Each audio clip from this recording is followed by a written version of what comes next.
شروع اللہ کے نام سے جو بڑا مہربان نہایت رحم والا ہے۔ بسم اللہ الرحمن الرحیم۔ مہنگے مہنگے ڈاکٹروں کو خدا حافظ کہہ دیں، نماز ظہر کے بعد قرآن کی ایک سورت پڑھ لیں، سر سے لے کر پاؤں تک ہر بیماری ختم ہو جائے گی، خوبصورتی، راحت، عزت اور دولت حاصل ہوگی۔ محترم ناظرین، اب آپ کو ڈاکٹروں کے پاس جانے کی ضرورت نہیں ہے، اگر جاتے ہیں تو انہیں خدا حافظ کہہ دیں اور گھر پر ہی خود اپنا علاج آج سے ہی شروع کر دیں۔ نماز ظہر کے بعد یہ سورت پڑھ لیں، سر سے لے کر پاؤں تک آپ کے جسم کی ہر اندرونی بیرونی بیماری ختم ہو جائے گی۔ اگر کسی گھر میں کوئی بھی انسان کسی بھی بڑی یا چھوٹی بیماری میں مبتلا ہو، خواہ وہ پرانی ہو یا نہیں، اگر کئی علاجوں کے بعد بھی آپ کی وہ بیماری ختم نہ ہوتی ہو تو بس آپ نے یہ سورہ مبارکہ پڑھنی ہے۔ انشاءاللہ اللہ رب العالمین کے فضل و کرم سے آپ کی تمام اندرونی بیرونی بیماریاں ختم ہو جائیں گی۔ اس سورہ مبارکہ کے پڑھنے کا ہم آپ کو پورا مکمل طریقہ بتائیں گے، جس طریقے سے پڑھنے سے آپ کی تمام روحانی و جسمانی بیماریاں اللہ کے فضل سے ختم ہو جائیں گی۔ اگر آپ کے گھر میں کوئی بھی بیمار شخص ہے جس کا علاج کروا کر آپ تھک چکے ہیں، اسے کہیں سے بھی آرام نہیں آ رہا، تو نماز ظہر کے بعد قرآن کریم کی یہ سورت مبارکہ پڑھ کر اس پر پھونک مار دیں، انشاءاللہ اس کی پرانی سے پرانی بیماری بھی جڑ سے ختم ہو جائے گی اور اس کی زندگی میں سکون ہی سکون آ جائے گا۔ ناظرین، ہم سب یہ بات جانتے ہیں کہ قرآن کریم کے ہر حرف میں شفا، تاثیر، ثواب اور برکت اللہ تبارک و تعالی نے رکھی ہوئی ہے۔ ایسے تمام لوگ جو دنیاوی طور پر بہت زیادہ ڈپریشن اور پریشانی کا شکار ہیں، بیماریوں کے اخراجات کی وجہ سے، خرچوں کی وجہ سے، بے روزگاری کی وجہ سے وہ لوگ بہت زیادہ ذہنی دباؤ کا شکار ہو چکے ہیں، ہر وقت سینے کے اوپر بوجھ سا رہتا ہے، چھوٹی چھوٹی بات کی ٹینشن ہے، ہر وقت خود کو بے چین محسوس کرتے ہیں۔ انشاءاللہ آج کی اس ویڈیو میں ہم آپ کے ساتھ جو عمل شیئر کریں گے اس سے آپ کی تمام تنگ دستیاں، پریشانیاں، مصیبتیں اور غربتیں ختم ہو جائیں گی۔ آج کا یہ عمل شروع کرنے سے پہلے ہم آپ کے ساتھ ایک بہت ہی اہم بات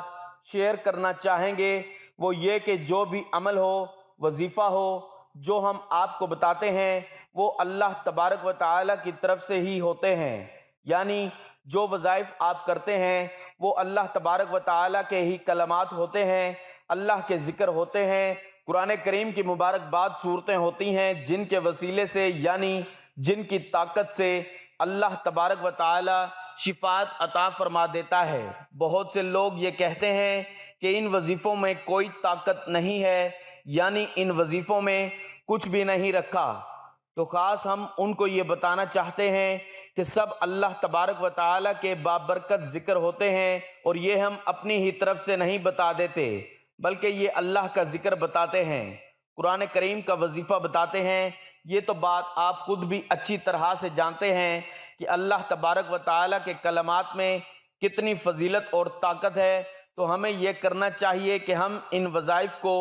سچے دل سے اللہ پر بھروسہ کر کے ان وظیفوں کو کریں تاکہ ہمیں ان وظیفوں کے فوائد حاصل ہو سکیں۔ اور آج کا وظیفہ بھی آپ نے پورے دل سے کرنا ہے اور پورے یقین سے اللہ کی ذات پر بھروسہ کرتے ہوئے کرنا ہے۔ توکل عربی زبان کا ایک لفظ ہے جس کے معنی سپرد کرنے کے ہیں۔ حضرت غزالی رحمۃ اللہ علیہ نے توکل کی تعریف یہ بیان فرمائی ہے کہ توکل یہ ہے کہ دل کا اعتماد صرف اس ذات پر ہو جو کار ساز حقیقی ہے۔ اسی طرح اللسان میں ہے کہ اللہ پر توکل یہ ہے کہ متوکل کو معلوم ہو کہ اس کے رزق اور تمام معاملات کا کفیل صرف وہی ہے، صرف اسی کی طرف مائل ہو، غیر کے سہارے کا محتاج نہ ہو۔ علامہ ابن رجب رحمۃ اللہ علیہ فرماتے ہیں کہ توکل نام ہے دنیا و آخرت کی مصلحتوں کے حصول اور مضرتوں کے دفاع میں اللہ عز و جل پر صدق اعتماد کا، یعنی اللہ تعالیٰ کے بھروسے پر اپنی محنت و کوشش کے نتائج اور واقعات کے فیصلے کو اللہ تعالیٰ کے سپرد کر دے، اسباب و علل کے پردے اس کے سامنے سے اٹھ جائیں اور براہ راست ہر چیز اللہ تعالیٰ کے قبضہ قدرت میں نظر آئے۔ بظاہر اسباب و علل گو ناموافق ہوں، مگر یہ غیر متزلزل یقین پیدا ہو کہ یہ ناموافق حالات ہمارے کام میں ذرا برابر بھی مؤثر نہیں ہو سکتے،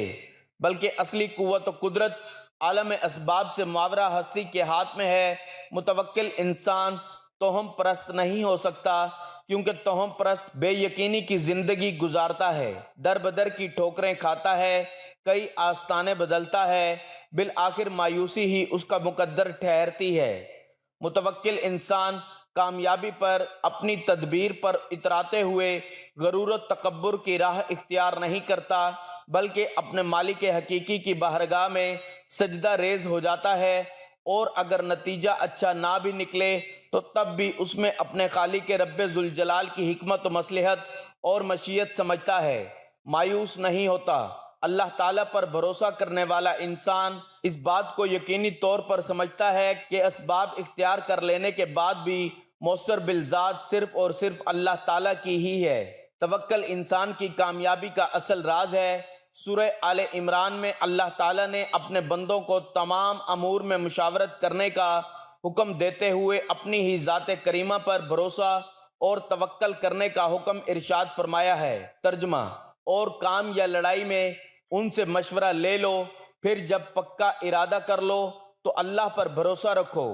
بے شک اللہ تعالیٰ توکل اختیار کرنے والوں سے پیار کرتا ہے، اور اگر اللہ تمہارا مددگار ہو تو کوئی تم پر غالب نہیں آ سکے گا، اور اگر وہ تم کو چھوڑ دے تو پھر کون ہے جو اس کے بعد تمہاری مدد کر سکے، اور اللہ ہی پر چاہیے کہ ایمان والے بھروسہ رکھیں۔ آیات مبارکہ میں توکل کی اہمیت و طاقت کو بیان کیا گیا ہے کہ توکل بے دست و پائی اور ترک عمل کو نہیں کہتے، بلکہ پورے عزم و ارادہ اور مستعدی سے کام کو انجام دینے کے ساتھ اثر اور نتیجہ کو اللہ تعالیٰ کے بھروسہ پر چھوڑ دینے کا نام ہے۔ یعنی تمام اسباب و امور اختیار کرنے کے بعد بھی اگر اللہ تعالیٰ نہ چاہیں تو فتح و ظفر تمہارا مقدر نہیں بن سکتی۔ اس لیے مرد مومن کو یہی حکم ہے کہ توکل و بھروسہ صرف اور صرف اپنے خدا پر رکھے۔ ایک اور مقام میں ارشاد ہوتا ہے کہ اگر اہل کفار صلح کی طرف جھکیں تو تم بھی صلح کے لیے تیار ہو جاؤ اور مصالحت کر لو، اور یہ خیال نہ کرنا کہ کہیں بد عہد اہل کفار کہیں تمہیں دھوکہ نہ دے جائیں، بلکہ اللہ تعالیٰ پر بھروسہ رکھو تو ان کے فریب کا داؤ ہرگز کامیاب نہ ہوگا۔ ترجمہ: اور اگر وہ صلح کے لیے جھکیں تو تو بھی جھک اور اللہ پر بھروسہ رکھ، بے شک وہ سننے والا اور جاننے والا ہے۔ اور اگر وہ تجھے دھوکہ دینا چاہیں تو کچھ پرواہ نہیں کہ تجھے اللہ ہی کافی ہے، اسی نے اپنی اور مسلمانوں کی نصرت سے تیری تائید فرمائی۔ دین اسلام کی تبلیغ و اشاعت میں آنے والے مصائب و مشکلات میں بھی اللہ کے بھروسہ پر کام کرنے کی ہدایت دی گئی ہے کہ وہ ایسی طاقت ہے جسے زوال نہیں، وہ ایسی ہستی ہے جس کو فنا نہیں۔ چنانچہ ارشاد ربانی ہوتا ہے، اور میں نے تو اے رسول صلی اللہ علیہ وآلہ وسلم تجھے خوشخبری سنانے والا اور ڈرانے والا بنا کر بھیجا ہے۔ کہہ دیجئے کہ میں تم سے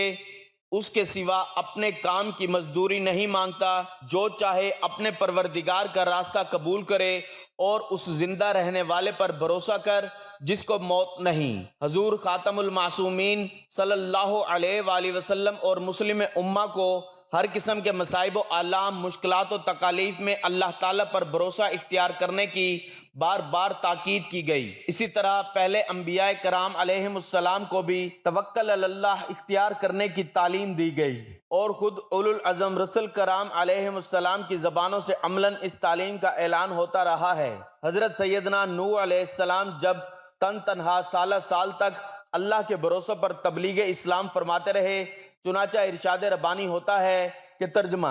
اے پیغمبر صلی اللہ علیہ وآلہ وسلم ان کو نوح علیہ السلام کا حال سنائیے جب اس نے اپنی قوم سے کہا، اے میری قوم کے لوگو، اے میرا تمہارے درمیان رہنا اور اللہ کی آیتوں کے ساتھ میرا نصیحت کرنا تم پر شاق گزرتا ہے، تو اللہ پر میں نے بھروسہ کر لیا ہے، تو تم اپنی تدبیر کو اور اپنے شریکوں کو خوب مضبوط کر لو، پھر تم پر تمہاری تدبیر چھپی نہ رہے، پھر اس کو مجھ پر پورا کر لو اور مجھے مہلت نہ دو۔ غور کیجئے، حضرت سیدنا نوح علیہ السلام دشمنوں کے ہر قسم کے مکر و فریب، سازش اور لڑائی جھگڑے کے مقابلے میں استقبال اور عزمیت کے ساتھ اللہ پر توکل اور اعتماد کا اظہار کس پیغمبرانہ شان سے فرما رہے ہیں۔ اسی طرح حضرت سیدنا ہود علیہ السلام کو جب ان کی قوم اپنے دیوتاؤں کے قہر و غضب سے ڈراتی ہے تو وہ جواب میں فرماتے ہیں کہ ترجمہ: میں اللہ کو گواہ بناتا ہوں اور تم بھی گواہ رہو کہ میں ان دیوتاؤں سے بیزار ہوں جن کو تم اللہ کے ساتھ شریک ٹھہراتے ہو۔ پھر تم سب مل کر میرے داؤ کر لو، پھر مجھے مہلت نہ دو۔ میں نے اللہ پر جو میرا پروردگار اور تمہارا پروردگار ہے بھروسہ کر لیا ہے۔ جو بھی اسباب مہیا ہوں انہیں اس یقین کے ساتھ اختیار کرنا چاہیے کہ کرنے والی ذات صرف اور صرف اللہ تعالیٰ کی ہے۔ چنانچہ حضرت ایوب علیہ السلام نے جب اپنی طویل بیماری کے بعد اللہ تعالیٰ سے شفا یابی کے لیے دعا فرمائی تو اللہ تعالیٰ نے حضرت ایوب علیہ السلام کو حکم دیا کہ وہ اپنے پیر کو زمین پر ماریں۔ اب غور کرنے کی بات ہے کہ کیا ایک شخص کا زمین پر پیر مارنا اس کی 20 سال کی بیماری کی شفا یابی کا علاج ہے؟ نہیں، لیکن انہوں نے اللہ کے حکم سے یہ کمزور سبب اختیار کیا جس کے ذریعے اللہ تعالیٰ نے اپنی قدرت سے ان کے زمین پر پیر مارنے سے پانی کا ایسا چشمہ جاری کر دیا جس سے غسل کرنے پر حضرت ایوب علیہ السلام کی 20 سال کی بدن کی متعدد بیماریاں ختم ہو گئیں۔ حضرت ایوب علیہ السلام کے اس واقعے سے ہمیں متعدد سبق ملے۔ 2 اہم سبق یہ ہیں۔ پہلا سبق یہ ہے کہ اللہ تعالیٰ اپنے ارادہ سے بھی حضرت ایوب علیہ السلام کو شفا دے سکتے تھے، مگر دنیا کے دارالاسباب ہونے کی وجہ سے حضرت ایوب علیہ السلام کو حکم دیا کہ وہ کچھ حرکت کریں، یعنی کم از کم اپنے پیر کو زمین پر ماریں۔ دوسرا سبق یہ ہے کہ جو بھی اسباب مہیا ہوں ان کو اس یقین کے ساتھ اختیار کرنا چاہیے کہ اللہ تعالیٰ کی قدرت اور حکم سے کمزور اسباب کے باوجود کسی بڑی سے بڑی چیز کا بھی وجود ہو سکتا ہے۔ حضرت مریم سلام اللہ علیہا نے جب اللہ کے حکم سے بغیر باپ کے حضرت عیسیٰ علیہ السلام کو جنا تو ان کے لیے حکم خداوندی ہوا کہ کھجور کے تنے کو ہلائیں، یعنی حرکت دیں۔ اس سے جب پکی ہوئی تازہ کھجوریں جھڑیں تو ان کو کھائیں۔ اللہ تعالیٰ اپنی قدرت سے حضرت مریم سلام اللہ علیہا کو بغیر کسی سبب کے بھی کھجور کھلا سکتے تھے، لیکن دنیا کے دارالاسباب ہونے کی وجہ سے حکم ہوا کہ کھجور کے تنے کو اپنی طرف ہلاؤ۔ چنانچہ حضرت مریم سلام اللہ علیہا نے حکم خداوندی کی تعمیل میں کھجور کے تنے کو حرکت دی۔ کھجور کا تنا اتنا مضبوط ہوتا ہے کہ چند طاقتور مرد حضرات بھی اسے آسانی سے نہیں ہلا سکتے، لیکن صنف نازک نے اس کمزور سبب کو اختیار کیا تو اللہ تعالیٰ نے اپنے حکم سے سوکھے ہوئے کھجور کے درخت سے حضرت مریم سلام اللہ علیہا کے لیے تازہ کھجوریں یعنی غذا کا انتظام کر دیا۔ اس واقعے سے معلوم ہوا کہ جو بھی اسباب مہیا ہوں اللہ پر توکل کر کے انہیں اختیار کرنا چاہیے۔ اسباب تو ہمیں اختیار کرنے چاہیے، لیکن ہمارا بھروسہ اللہ کی ذات پر ہونا چاہیے کہ وہ اسباب کے بغیر بھی چیز کو وجود میں لا سکتا ہے، اور اسباب کی موجودگی کے باوجود اس کے حکم کے بغیر کوئی بھی چیز وجود میں نہیں آ سکتی۔ حضرت ابراہیم علیہ السلام کو جلتی ہوئی آگ میں ڈالا گیا، جلانے کے سارے اسباب موجود تھے، مگر حکم خداوندی ہوا کہ آگ حضرت ابراہیم علیہ السلام کے لیے سلامتی بن جا، تو آگ نے انہیں کچھ بھی نقصان نہیں پہنچایا، بلکہ وہ آگ جو دوسروں کو جلا دیتی حضرت ابراہیم علیہ السلام کے لیے ٹھنڈی اور سلامتی کا سبب بن گئی۔ اسی طرح حضرت اسماعیل علیہ السلام کی گردن پر طاقت کے ساتھ تیز چھری چلائی گئی، مگر چھری بھی کاٹنے میں اللہ کے حکم کی محتاج ہوتی ہے۔ اللہ نے اس چھری کو حضرت اسماعیل علیہ السلام کی گردن کو نہ کاٹنے کا حکم دے دیا تھا، لہٰذا کاٹنے کے اسباب کی موجودگی کے باوجود بھی چھری حضرت اسماعیل علیہ السلام کی گردن نہیں کاٹ سکی۔ اسباب و ذرائع و وسائل کا استعمال کرنا منشائے شریعت اور حکم الہی ہے۔ حضور اکرم صلی اللہ علیہ وآلہ وسلم نے اسباب و وسائل کو اختیار بھی فرمایا اور اس کا حکم بھی دیا، خواہ لڑائی ہو یا کاروبار، ہر کام میں حسب استطاعت اسباب کا اختیار کرنا ضروری ہے، لہٰذا جائز و حلال طریقہ پر اسباب و وسائل کو اختیار کرنا، پھر اللہ کی ذات پر کامل یقین کرنا توکل علی اللہ کی روح ہے۔ چنانچہ ایک بدو اونٹ پر سوار ہو کر حضرت صلی اللہ علیہ وآلہ وسلم کی خدمت میں آیا اور عرض کیا، یا رسول اللہ صلی اللہ علیہ وآلہ وسلم، میں اونٹ کو یوں ہی چھوڑ کر اللہ پر توکل کروں تو میرا اونٹ مجھ کو مل جائے گا، یا اس کو باندھ کر؟ آپ صلی اللہ علیہ وآلہ وسلم نے ارشاد فرمایا کہ اس کو باندھ کر خدا پر توکل رکھو۔ ہجرت کرتے وقت جب مکہ سے نکل کر آپ صلی اللہ علیہ وآلہ وسلم نے اپنے صحابی حضرت صدیق اکبر رضی اللہ تعالیٰ عنہ کے ساتھ غار ثور میں پناہ لی، مشرکین مکہ آپ صلی اللہ علیہ وآلہ وسلم کے تعاقب میں نشان قدم کو دیکھتے ہوئے ٹھیک غار کے پاس پہنچ گئے۔ چنانچہ حضرت ابوبکر صدیق رضی اللہ تعالیٰ عنہ نے عرض کیا، یا رسول اللہ صلی اللہ علیہ وآلہ وسلم، دشمن اس قدر قریب ہیں کہ اگر ذرا نیچے جھک کر اپنے پاؤں کی طرف دیکھیں گے تو ہم پر نظر پڑ جائے گی۔ لیکن آپ صلی اللہ علیہ وآلہ وسلم نے فرمایا کہ ان دو کو کیا غم ہے جس کے ساتھ تیسرا اللہ ہو۔ اسی کو سورۃ توبہ آیت نمبر 40 میں فرمایا کہ ترجمہ، جب آپ صلی اللہ علیہ وآلہ وسلم اپنے دوست حضرت ابوبکر صدیق رضی اللہ تعالیٰ عنہ سے فرما رہے تھے کہ غم نہ کرو، اللہ ہمارے ساتھ ہے۔ توکل کی تعلیم مسلمانوں کو اس لیے دی گئی کہ وہ بے جا پریشان نہ ہوں، انہیں اضطراب لاحق نہ ہو، کیونکہ بندے کی زندگی میں بھی ایسے بہت سے مقامات آتے ہیں جہاں وہ مجبور ہوتا ہے، لہٰذا مجبوری کی حالت میں وہ بے چین نہ ہو، بلکہ اللہ کی طرف وہ اپنے معاملے کو سپرد کر دے۔ الہی پر راضی رہ کر اللہ ہی کو اپنا وکیل و دستگیر جاننا چاہیے۔ مصیبت کے ماروں کو سکون دینے والا، غم نصیبوں کو راحت بخشنے والا، فریادوں کی پکار سننے والا وہی ہے، وہی پروردگار ہے، اور اسی پر ہمارا توکل ہونا چاہیے۔ انشاءاللہ اس وظیفے کی برکت سے آپ کی تمام بیماریاں ختم ہو جائیں گی، اور آپ ڈاکٹروں کی دوائیوں سے محفوظ رہیں گے، اور آپ ڈاکٹروں کے خرچے سے بھی بچ جائیں گے۔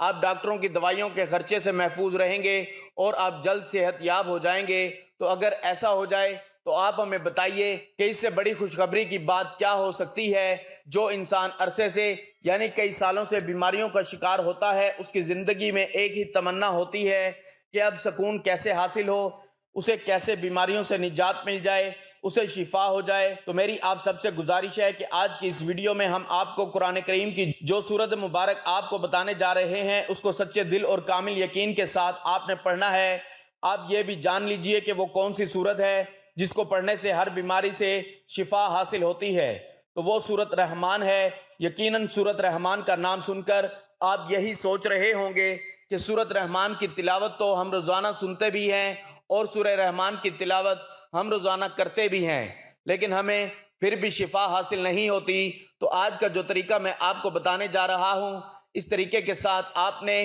سورہ رحمان کی روزانہ تلاوت کرنی ہے، انشاءاللہ آپ کو ضرور شفا حاصل ہوگی۔ ناظرین، جب ڈاکٹر کوئی دوائی آپ کو دیتا ہے تو اس کا پورا طریقہ بھی آپ کو بتاتا ہے کہ آپ نے یہ دوائی اس طریقے کے ساتھ استعمال کرنی ہے، لیکن اگر آپ ڈاکٹر کے طریقے کے خلاف جائیں اور دوا کو اپنے طریقے سے استعمال کریں تو ہو سکتا ہے کہ آپ کو اس کا اثر دکھائی نہ دے، یعنی اس کا کوئی فائدہ حاصل نہ ہو۔ اسی طرح جو طریقہ میں آپ کو بتانے جا رہا ہوں سورت رحمان کا، آپ نے اسی طریقے سے سورہ رحمان کی تلاوت کرنی ہے۔ انشاءاللہ اللہ تبارک و تعالی آپ کو ضرور شفاعت عطا فرمائے گا اور آپ کے تمام اندرونی اور بیرونی بیماریوں کا خاتمہ ہو جائے گا۔ کوئی ذہنی الجھن ہو یا پھر کوئی قلبی بے چینی، کوئی بھی جادو ہو یا پھر آسیب کا سایہ، اس سورہ مبارکہ کو پڑھنے کے بعد آپ کی تمام مصیبتیں اور پریشانیاں ختم ہو جائیں گی اور آپ اپنے حالات کو بدلتے ہوئے دیکھیں گے انشاءاللہ۔ تو ناظرین، یاد رہے کہ رحمان اللہ تبارک و تعالیٰ کی بہت ہی خاص صفت مبارک ہے۔ اس کو آپ نے کس طرح سے پڑھنا ہے وہ بھی سن لیجئے۔ سب سے پہلے آپ نے باوضو ہو کر ظہر کی نماز ادا کر لینی ہے، لیکن اگر نماز کسی وجہ سے ادا نہ کر سکے تو آپ نے باوضو ہو کر 3 مرتبہ درود پاک پڑھ لینا ہے۔ درود پاک آپ کوئی سا بھی پڑھ سکتے ہیں جو آپ کو آسانی سے آتا ہو۔ 1 مرتبہ میرے ساتھ بھی پڑھ لیں تاکہ ثواب ہو۔ اللہم صلی علی محمد وعلی آل محمد کما صلیت علی ابراہیم وعلی آل ابراہیم انک حمید مجید۔ اللہم بارک علی محمد وعلی آل محمد کما بارکت علی ابراہیم وعلی آل ابراہیم انک حمید مجید۔ 3 مرتبہ درود پاک پڑھنے کے بعد آپ نے ایک چھوٹی سی تسبیح پڑھنی ہے، وہ ہے حسبنا اللہ و نعم الوکیل نعم المولا و نعم النصیر۔ اس کو آپ نے 33 مرتبہ پڑھنا ہے۔ اس کے بعد سورت رحمان پڑھنی ہے، سورت رحمان کی تلاوت کرنی ہے۔ یاد رہے کہ سورت رحمان کے 3 رکوع ہیں۔ سب سے پہلے آپ نے سورہ رحمان کی تلاوت شروع کی اور جب پہلے رکوع پر پہنچنا ہے تو 27 مرتبہ آپ لوگوں نے یا رحمانو یا رحمانو یا رحمانو پڑھنا ہے۔ اس کے بعد جب پھر دوسرے رکوع پر پہنچیں تو پھر 27 مرتبہ یا رحمانو پڑھنا ہے، اور جب تیسرے رکوع پر پہنچیں تو دوبارہ سے 27 مرتبہ یا رحمانو پڑھیں، اور جب یہ عمل پورا ہو جائے تو اپنے سامنے ایک پانی کا گلاس ضرور رکھ لیں، چاہے وہ آپ پہلے سے ہی رکھ لیں۔ یہ عمل پورا کرنے کے بعد آپ نے 3 مرتبہ وہی درود پاک پڑھنا ہے جو وظیفہ شروع کرنے سے پہلے پڑھا تھا۔ عمل مکمل کرنے کے بعد اس پانی پر پھونک مار لینی ہے اور اسے پی لینا ہے۔ اگر آپ خود بیماری میں مبتلا نہیں ہیں تو آپ نے اس مریض کو وہ پانی پلانا ہے جو بیماری میں مبتلا ہے۔ یہ عمل سورہ رحمان کے 3 رکوع کا ہے۔ جب بھی آپ ہر رکوع پر پہنچیں تو 27 مرتبہ یا رحمانو لازمی پڑھ لیں، اور جب عمل پورا ہو جائے تو پانی پر دم کر کے خود بھی پی لیں، اور اگر کوئی مریض ہے تو اس کو بھی پلا دیں۔ ایک دن اس عمل کو کریں اور یقین جانیے کہ جب دوسرے دن آپ اس عمل کی نیت کو کریں تو مریض کی طبیعت بہتر ہوگی۔ سورۃ رحمان میں اتنی طاقت ہے کہ اگر مریض ہسپتال میں بھی پڑا ہو تو اس عمل سے انشاءاللہ اللہ تبارک و تعالی اس کو شفا عطا فرمائے گا۔ لیکن یاد رکھیں کہ اس عمل کے لیے پاکیزگی اور طہارت شرط ہے، یعنی جو بندہ بھی یہ عمل کر رہا ہے وہ مکمل طور پر پاک و صاف ہو، یعنی اس نے جو لباس پہنا ہے وہ پاک صاف ہو، خود اچھی طرح سے باوضو ہو کر یہ عمل کرے، اور جس جگہ پر بیٹھ کر سورہ رحمان کا یہ عمل کر رہا ہے وہ بھی پاک صاف ہونا ضروری ہے۔ اللہ کے پاک کلام جس قدر پاکیزگی، صفائی ستھرائی، خشوع و خضوع کے ساتھ پڑھیں گے فائدہ اتنا جلد ہوگا۔ یقین کامل اور اللہ پر بھروسہ ضروری ہے۔ انشاءاللہ آپ کے تمام پریشانیاں ختم ہو جائیں گی اور آپ کی پرانی سے پرانی بیماری بھی ختم ہو جائے گی۔ ناظرین، گزارش ہے کہ اللہ تعالیٰ کے 99 ناموں میں سے کوئی ایک نام کمنٹ میں لکھ کر ضرور شیئر کریں۔ اللہ ہم سب کا حامی و ناصر ہو، آمین۔